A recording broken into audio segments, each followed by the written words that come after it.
order to arrive at a view of the world fitting for today, we need wider horizons than those available to mankind in this materialistic age.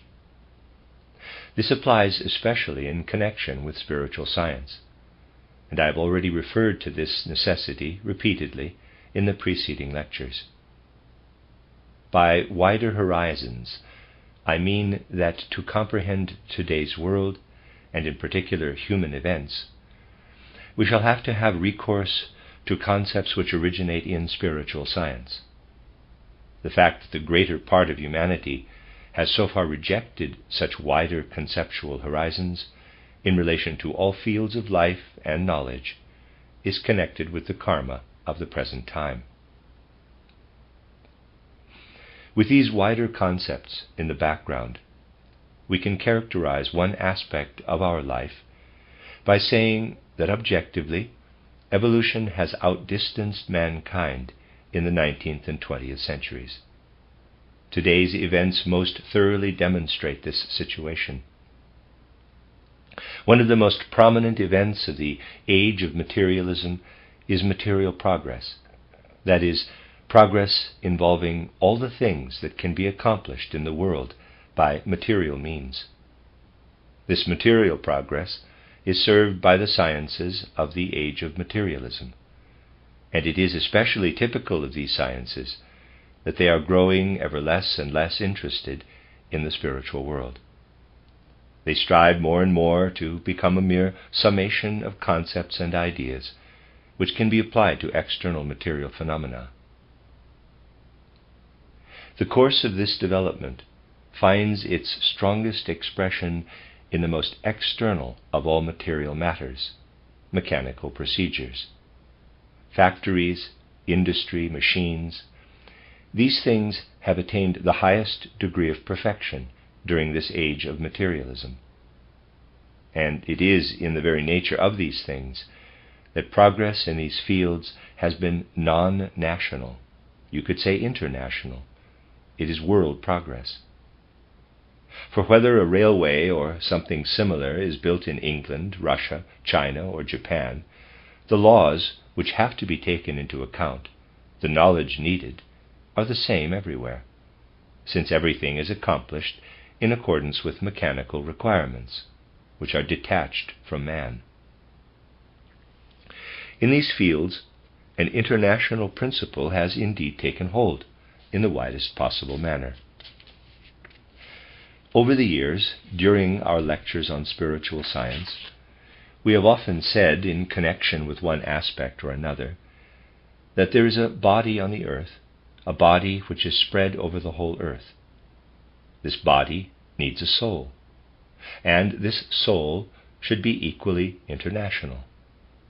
Spiritual science was claimed to be this soul, for it comprises knowledge which is not bound up with any particular individual or group on the earth, but can be understood by every single person, wherever he may be, just as physical things in external material culture, such as a railway or a locomotive, can be understood.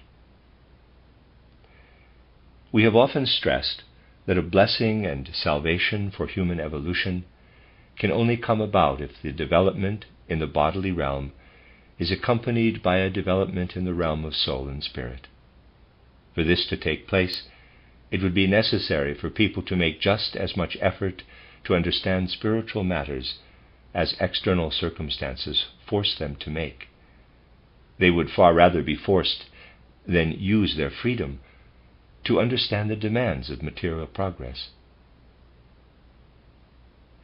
So far this has not happened, but it will obviously have to come about as human evolution proceeds. However long it is delayed, it must happen in the end. However much disastrous karma is conjured up because human beings do not want to make the effort, it will happen in the end, for what is to happen will indeed happen. It is because material progress has run ahead of the goodwill for spiritual knowledge that mankind has been outdistanced by this material progress. and everything it contains by way of passions and urges in human souls. Externally, this shows most emphatically in the fact that it is not ideas which strive toward harmonious coexistence of human beings on earth, in other words, not Christian ideas, which are uppermost, but those which, in utmost excess, divide mankind and lead back to cultural periods which one might suppose to have been long overcome. The monstrous anomaly lies in the way nationalism was so forcefully able to take hold of the nations as they lived side by side in the 19th century. This shows that in their soul development, human beings have not kept pace with material progress. When people at last come to accept spiritual science on a wider scale, not only in theory but as a fulfillment of their total soul need, then they will of necessity have to arrive at different concepts. And such different concepts will help them to comprehend things which cannot possibly be comprehended by materialistic thinking, as it is at present. Some matters can only be understood on the basis of corresponding ideas. But like anything else, ideas must live in order to grow, which means they need soil in which they can flourish. And the soil in which ideas can flourish is nothing other than an attitude of soul prepared by spiritual science. Were materialistic progress to continue its development along the lines of the 19th century, people would grow ever poorer in ideas. Put simply, no ideas suitable for comprehending the world would occur to people. Any thoughts they might have about the world could only be stimulated by means of experiments, or by what they could see with their own eyes. The modern insistence on experimentation is nothing other than a paucity of ideas. If the present trend were to continue, mankind would grow ever poorer in ideas. But since a certain intensity of spiritual life is necessary, since human beings must develop some degree of intensity in certain impulses, they will have to discover these impulses in other sources if they cannot find them in the substance of ideas. When was there an age brimming over with ideas, an age when genuine ideas flourished? You could say that a particularly characteristic and fruitful age was the period extending from Lessing to German Romanticism, to Novalis, or even to the philosophical idealists, among whom we can count Schopenhauer, in addition to Hegel and Schelling, as well as those I have quoted in my book titled Vom Menschenrätsel, as being the philosophers who sounded a universal resonance which has since died away during the age of materialism. Ideas were truly abundant then. Hence the contempt in which that time is held today. Look at it, so rich and pregnant with ideas. Ideas seeking to fathom nature and the evolution of mankind throughout history. Today we gather ideas from the spiritual world about human evolution, about the various post-Atlantean periods and the impulses belonging to them, knowledge which has only become fitting in the present age.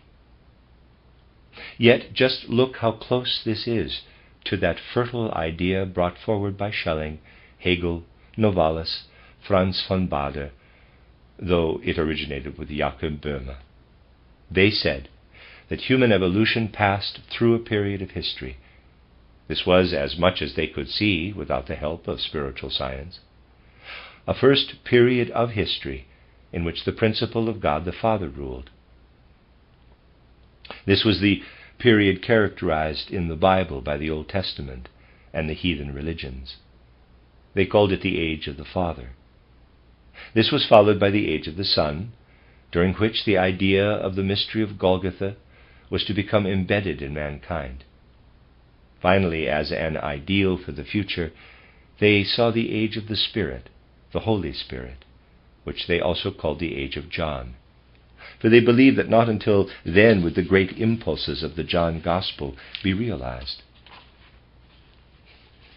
How infinitely meaningful is such an idea, compared with the desolate, unfruitful talk of human evolution, which is nothing but an abstract idea, in which what follows after is added to what came before, as if it were just another link in a chain. How profound, by comparison, is Schelling's, in quotes, theosophy, which he developed on from Jakob Böhme. This theosophy of Schelling attains such lofty heights that by comparison the later thoughts of theologians represent a steep decline. Schelling fights his way through to the realization that what matters in Christianity is not so much its doctrine. This doctrine is seized upon by modern progressive theology as if Christ Jesus were no more than a teacher. What matters for Schelling is not the doctrine, but the fact of the mystery of Golgotha. We must look up to the fact of the mystery of Golgotha, the fact of the life, the death, and the resurrection of Christ Jesus. In similar vein, we could quote a great many superior, far-reaching ideas originating at that time. With what is the existence of such far-reaching ideas connected? Those who were inspired by such ideas have something in common. They are not narrow-mindedly nationalistic. Their standpoint is that of someone whom they would have called a citizen of the world. I do not know whether this can be understood today, when so many expressions have become empty phrases. How far removed from anything narrow-mindedly nationalistic is, for instance, a spirit such as Goethe? How far removed from anything narrow-mindedly nationalistic is such a work as Goethe's Faust? Never mind what its origins were.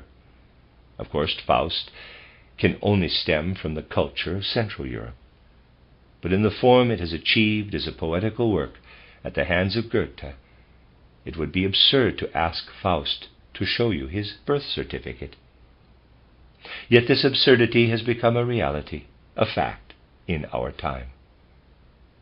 Everything that is happening today is fundamentally simply a denial of the heights once reached by mankind in such a work as Goethe's Faust.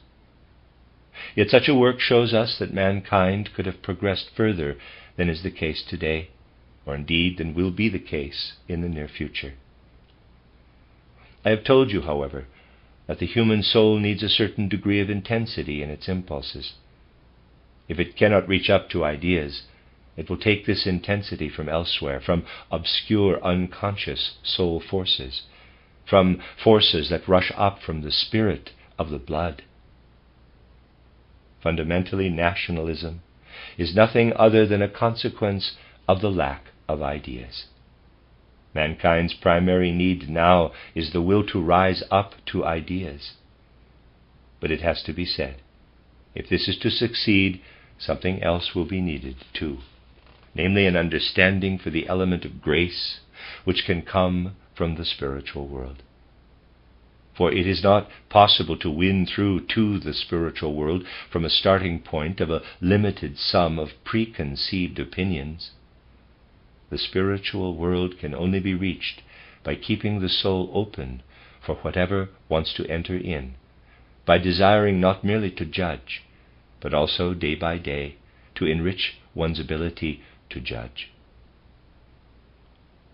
So to begin with, it is above all necessary that insight should take hold of human beings. We live in the age which is to grasp hold of the consciousness soul. So this age must strive for insight. But insight can only come about in ideas that span the world. For insight to come about, reality must be filled with ideas. Yet, especially with regard to the most recent events, our age is thoroughly disinclined to accept ideas. An abstract concept, however logical, however convincing, is not an idea. An idea must be born of living reality. Nowadays we see hardly any ideas come into being.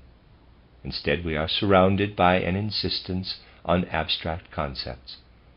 Ideas can, however, become slogans, though if they do, not much damage can be done, because human souls cannot work in slogans that are related to ideas. Their absurdity becomes too obvious. But abstract concepts are different. Abstract concepts can become slogans in a very intense way, and their meaning is so obvious because they refer, basically, to things that are close at hand. So human beings who are so wary of taking in anything far-reaching seize on them greedily.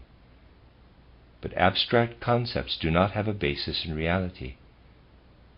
There are great numbers of them all round us today, but those who can see beyond what is immediately obvious know that their powerlessness is all the greater. One of the many abstract ideas ruling us today is that of eternal peace.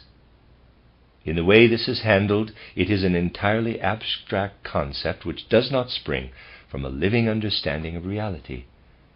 And yet it appears to those who do not desire to widen their horizons as something entirely convincing. These people say the various states, and they do not wonder whether this expression, the various states, has any reality, ought to create an interstate organization, something that stretches across the entire world and is constructed after the pattern of a single state. Furthermore, something called interstate law is to be established. The idea is beautiful, and so everybody finds it convincing. The various states are to commit themselves to keep the peace, and they must also create legal norms which can contain their various mutual interests.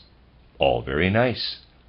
It would be equally nice if, to heat a room, all we needed was the abstract concept of warmth instead of having to light the stove. It is irrelevant whether an idea is nice or convincing, for what could be more convincing than the thought that our need for stoves and the like really means that nature is a terrible despot? It is irrelevant whether an idea corresponds to the feeling that it is nice or perhaps humane. What matters is whether an idea grows out of reality. But to aim for ideas which grow out of reality, it is first of all necessary to study reality. Any narrow-minded brain, excuse the expression, can come up with nice programs for states to follow in order to achieve peace. But such a brain cannot attain to ideas which correspond to reality and are born out of reality. It does not even feel that the spiritual world is a reality with its own laws, though this is considered a matter of course as far as the material world is concerned. People think the world can be set to rights by means of a few sentences. They have no feeling for the fact that the world is a reality in which all kinds of real impulses work in contrast to one another. And by becoming intoxicated with programs made up of abstract ideas, they prevent the world from entering into the realities. Sometimes a fruitful, genuine idea is expressed in the same words as a living idea. What matters is that we should be moved by the way it lives. Today, however, something that is alive appears to people as something utterly paradoxical. Thus, over the course of the 19th century and also in the 20th century, in various parts of the world, the idea of disarmament was born, the idea of limiting militarism. This is a nice idea, but it must not remain abstract if it is to become fruitful. It must take account of reality. For this to happen, reality must be studied.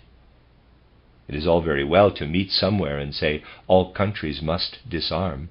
This is quite easy, especially as the idea is convincing.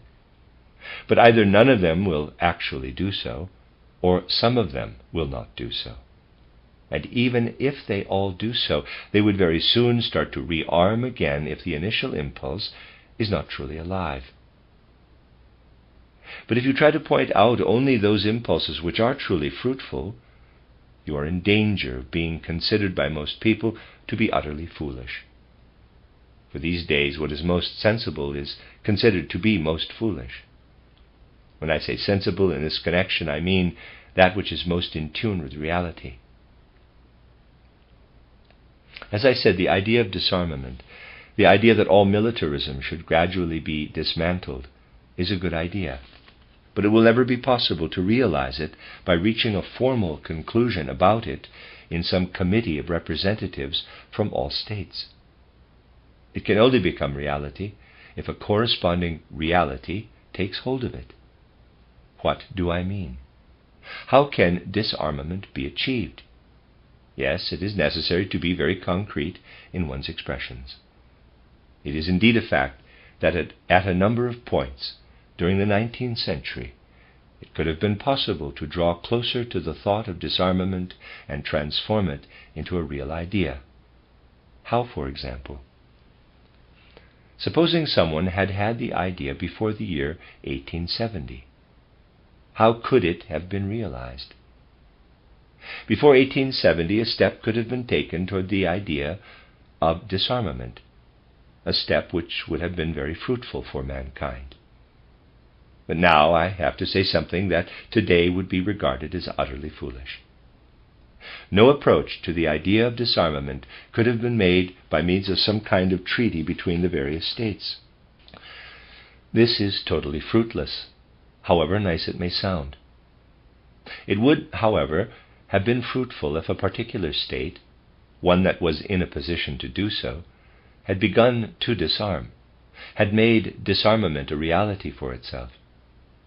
To do this, people would have had to be capable of reckoning with realities. Let us now look at a few states in Europe in order to point to what is a reality. Can Russia disarm?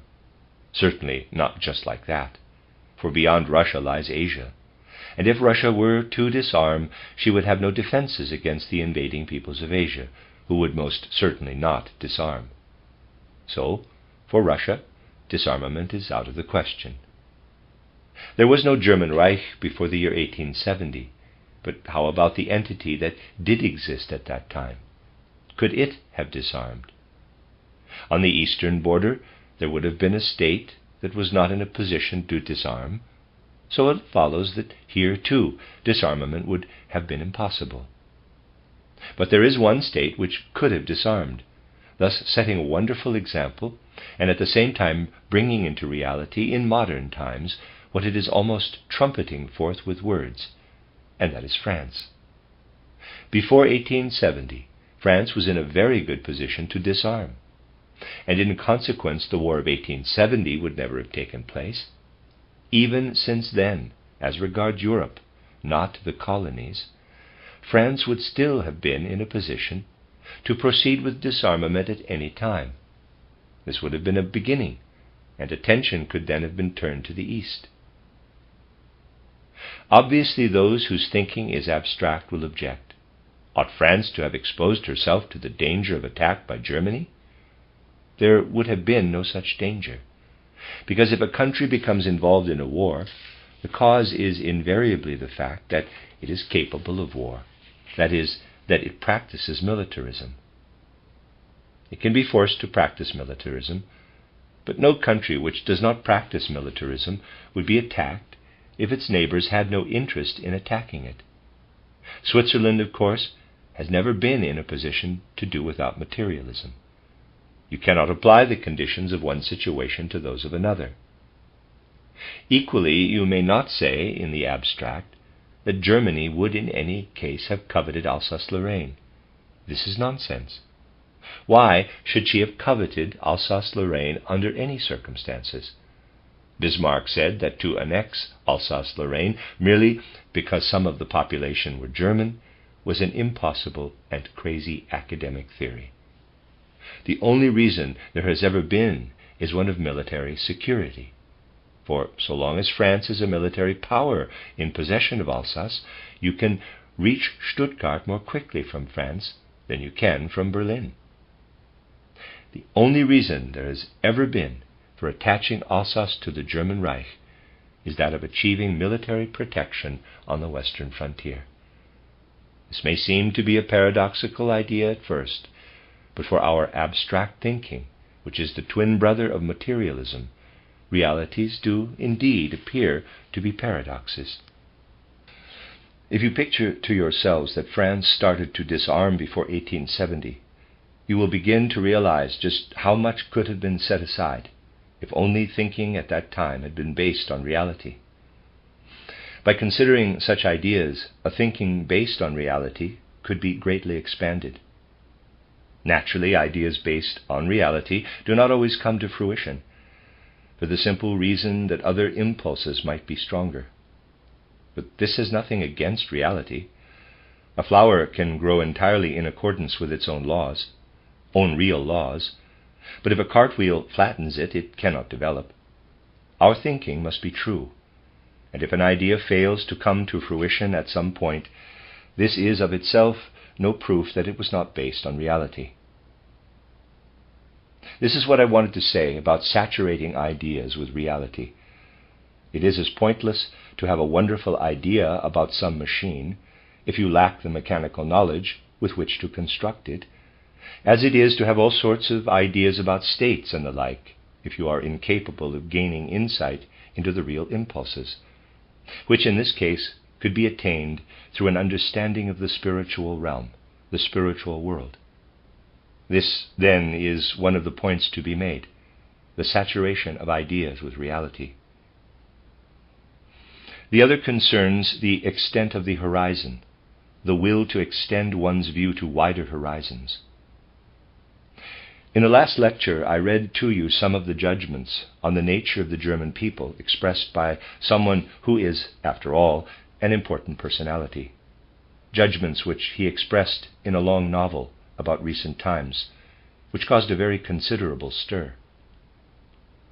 But all these judgments derive from a narrow horizon, an attitude of not wanting to look further than a few inches beyond the end of one's nose. Living with such narrow horizons brings about disharmony in the world. You can have the most beautiful ideas about the peaceful cooperation of the nations, but if your horizons are narrow, then those beautiful ideas will stand for nothing, or at most will work destructively. For what you really think has the opposite effect of what you are saying with your beautiful ideas. The important thing is to make for reality. One reality which faces us at the moment is what, in our idle way of expressing ourselves, we call the present war. In reality, it is no longer a war, though in some ways it can still be compared with events which in the past were described as wars. This war came about, of course, as a result of the most varied impulses. But to gain insight into them, we simply have to form ideas which are based on reality. The time which should be used for working on ideas based on reality is used today instead to show that the world in most recent times has forgotten everything that took place during human history, up to the time when today's tragic events commenced. Of course, it is reasonable to talk in connection with such events of all sorts of horrors and atrocities, but these ought to be taken for granted if you consider the experiences of mankind throughout history. Such things really ought not to be used to deafen us in relation to more profound matters with which we are faced, and the recognition of which could alone bring people to a point of view that is fruitful. Let us today turn to something which can easily be recognized by anyone who grasps matters externally on the physical plane, but which is illuminated more clearly if it is considered in conjunction with ideas put forward in the lecture cycle on the folk souls.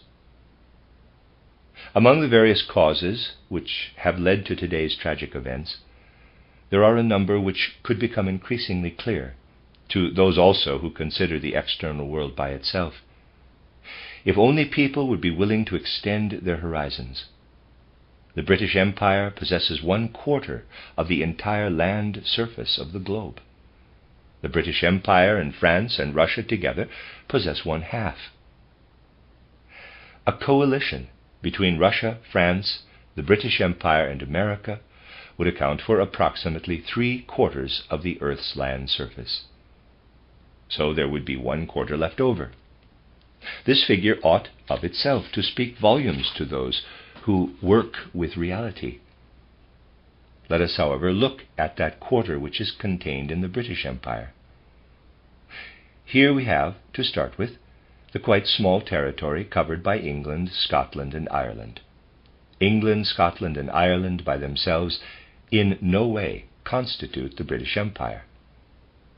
To speak of these 3 territories is to speak of a region of the world which gave birth to that great man Shakespeare, and also to incomparable thinkers and, in earlier times, great statesmen. Only good aspects are to be found. All that we find here is supremely suited to play a great role in the 5th post-Atlantean period. What we do not find is the British Empire, namely those 3 island regions attached to Europe, together with all that can be called their colonies in the widest sense. Especially in recent decades, the impetus for the whole development of this British Empire comes from the relationship of the motherland to the colonies. You can discover what endeavors are being made thus to shape the relationship between the motherland and the colonies. What the British Empire is striving for is a close-knit relationship between the motherland and the colonies. I've told you about the application of occult forces, and it is these forces that are being used to achieve this goal. If these forces were allowed to work in their own region, no possible harm could come of them. But if the goal is something egoistic, whether for an individual or a group, then their effects cannot but be harmful. It is not at all easy to achieve this relationship between motherland and colonies. Those who imagine that world peace can be achieved by means of programs and an interstate organization obviously have no idea what forces have to be used in reality to achieve a welding of the British motherland to her colonies in a way that will create the kind of totality which suits the British Empire. At the basis of this endeavor is what they there call imperialism. This is what has always been striven for in recent times, though not out of entirely materialistic impulses. But this is what has been striven for. Every means that might serve this idea has been found acceptable from a certain point of view. It was necessary for the British Empire to achieve closer links with its colonies. To make this possible, an impulse was needed that would steal into people's hearts and turn their minds towards something that would not otherwise have been found acceptable. Let me read that sentence again. To make this possible, an impulse was needed that would steal into people's hearts and turn their minds towards something they would not otherwise have found acceptable. It is with this that the war in Europe is connected. For out of the mood of this war, certain impulses will arise which the British Empire needs in order to create a uniformity between the motherland and her colonies. For those who study the processes of the physical plane, it is not only interesting but extremely important to note how all those who think along abstract lines have been mistaken with regard to what I am saying. Read what these, in quotes, clever people wrote while this war was approaching. I mean clever in the sense in which I frequently use this word. They all reckoned with a defection here, and a revolt there, and another there, if war were to break out. But nothing of the kind has happened. Indeed, the exact opposite has come about. If people's thoughts had been based on reality, they would have said, if the British Empire wants to draw its colonies closer together, if it wants to generate impulses there which will tend toward going along with the motherland, then it needs a war. And this war is the means to that higher, so-called end desired by the state. And wherever such thoughts are thought, the end sanctifies the means.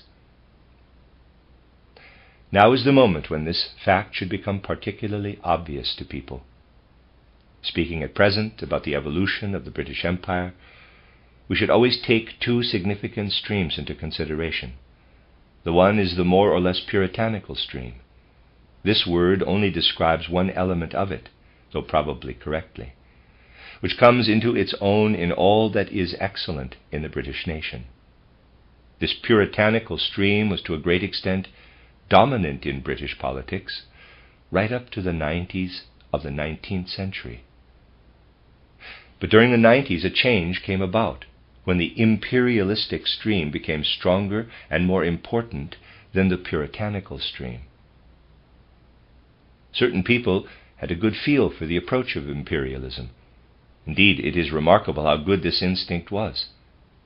Let me draw your attention to a curious incident which shows rather clearly how these things are linked. While we were in London, shortly before the founding of the German section of the Theosophical Society, Mrs. Besant was then by no means the person she later became. As you know, she always had the tendency to be whoever she had to be, depending on which influences had a hold over her. She was extremely popular in the circle of those who were called the Theosophists in London at that time. Anyway, there were various sides to her. At that time, it was the beginning of the century, she gave a lecture on theosophy and imperialism. The imperialistic impulses were developing rapidly. Mrs. Besant's line of argument was rather against imperialism, and we could see how, from that moment onward, she was finished in London, even among those who were then theosophists. A few personal friends stood by her, but everybody else was through with her because she had dared to say something against imperialism. In such things are revealed the forces which, if you can penetrate them, bring you to the point at which you can see how things are interconnected at a higher level. Until quite recently, a remnant of the puritanical element was still at work in England, though politics were being led by puppets, marionettes. There was nevertheless something puritanical about these marionettes, about Asquith and Grey. This had to be removed so that the impulses I was speaking about could come into their own, and what now came was the most willing marionette of all, with regard to everything I have described to you. But there is nothing puritanical left. Let us look first at the negative side, the cynical rejection of the idea of peace, with the hypocritical justification that it is being rejected because what is wanted is peace. Nowadays, the craziest things can be said with impunity and without being taken amiss. That is the negative side.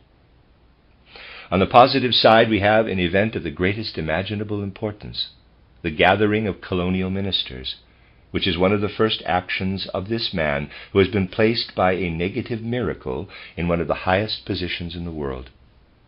At last the public is beginning to notice what is going on. But the public did not notice until it had its nose rubbed in it, whereas those who live in ideas based in reality have seen it clearly for some time. It is impossible to find your way about in the realm of reality if you have no inclination to accept genuine ideas. Only then can you look at the world in such a way, you see something which you consider is insignificant, then you see it again, and yet again, and still consider it insignificant, but on the fourth and fifth occasion you realize that it is important because it is a significant symptom of future events. Not everything is equally important, but you have to have a sense for what is important. And this sense can only be gained if you take into your soul those impulses which can only come about on the basis of spiritual science. In the last few days, somebody handed me a most interesting essay by a very popular British writer, who is now a journalist. He is connected with the military, and in everything he writes, he reveals how he is linked with the threads that are being spun. The essay he wrote recently, entitled The London Magazine, is significant enough. It was handed to me, as they say, by chance, but there is no chance in such occurrences. It is most interesting what this military author, linked as he is with the threads that are guiding events, has to say about the current situation. Quote, "Our people had and have the will to conquer. In that grand spirit the war has been fought, and the memory of our unquenchable determination to conquer will be the noblest heritage that we shall bequeath to our successors, the sons and daughters of England and of her glorious dominions. We shall have 1,000,000 square miles of German colonial territory in our hands. We shall have many million veteran officers and men. We shall have greater naval predominance than before. The world will possess indubitable proofs that our empire is one and indivisible, that its spirit is unconquerable, and that the martial qualities of the race are worthy of its glorious past. We have all the moral and material attributes of power on a scale hitherto undreamt of. But the war will end one day, and then how shall we stand? Taking army, navy, and resources together, we shall be the first military power in the world." Close quote. Steiner continues, "Is not a peculiar impression given when someone believes so urgently that he must fight against militarism, in quotes, and then states what a lofty ideal it is to be the predominant military force in the world? Quote, "We shall be recognized as the mainstay of the alliance." Close quote. Steiner again, "This ought to be read in France." Quote, "We have taken the leading part in the alliance, and the leadership of Europe belongs to us of right." Close quote. Steiner continues, Now he takes Kipling's words, quote, "We have the ships, the money, and the men," close quote, and makes them his own. Quote, "And if Parliament would vote supplies for a couple of years and then adjourn sine die, most of us would be content," close quote. Steiner again, "Such things are an expression of those impulses and instincts which are connected with the strings that are being pulled. They may be observed entirely objectively, without taking sides in the way in which, no doubt, well-meaning, though short-sighted patriots tend to take sides. Why should such things not be observed? They are objective facts. The impulses that live in mankind are objective facts which historical events bring to the fore. While it is essential for us here to avoid taking sides at all costs, it is equally important, especially in lectures, to strive to speak with the utmost objectivity. As you will see, as soon as you speak with the utmost objectivity, the facts themselves provide you with proof. It is impossible to gain an understanding of the world without being willing to take note of facts. This so-called answering note from the Entente, this New Year's Eve gift to the world, my dear friends, it is unlikely that a document composed as this one is will be found again, however far you search in history. And this applies both to the basis on which it is written and to the way it is set out and composed. What is written there will have the direst consequences. Yet the best way to read it is to skip every single sentence and to realize nothing that appears in writing in this document matters. What matters is that behind it there stands what I have been describing to you, and that it is this that is the aim. Of course, nobody would dream of saying so in a note, and if you ask whether it can be achieved by means of negotiations, the answer is obviously no. Of course, such a thing cannot be achieved by means of peace negotiations. It can only be achieved by creating guarantees, and guarantees are contained in dominance. Guarantees mean that the one who wants the guarantees is the only one who can decree what they shall be, and that all the others no longer have any say in the matter. And all this is brought about by the interrelationships of power. At present there is a long way to go before this can be achieved. But to live under the illusion that this is not the goal would mean a great lack of responsibility toward the sense for truth that human beings ought to have.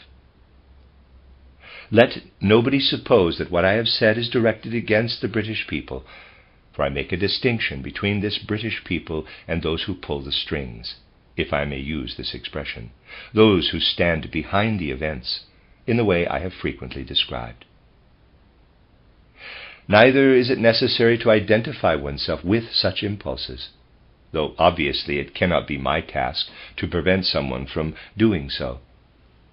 Also, I shall not prohibit, either in thought or feeling, anyone within our movement from identifying with such impulses. But let such a one say what is true, and not that he is identifying himself with the ideal of the rights of small nations and the like. Let him be clear that he desires to dominate the world. Then we shall be understanding one another in the realm of truth, and that is what matters. We shall make progress if human beings are true. If they say what is really true, we shall make progress.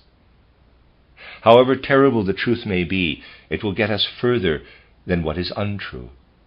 This is what we should inscribe on our hearts. We make better progress with this than with what is untrue. Obviously, it would be foolish to imagine that a world power could be moved by all kinds of persuasion or by all manner of propositions to give up its aims. Obviously, it would be foolish to adopt an attitude of high-handed morality and apply all kinds of moral yardsticks. I told you the story of the Opium Wars expressly to turn you away from moral yardsticks. What matters is to speak the truth, to say what is true. It would be far better for the world, though not for those who pull the strings, if we could all say baldly and cynically, "This is what is wanted." This, then, is the meaning in this particular field of our guiding line and goal. Quote, "Wisdom lies solely in truth," close quote,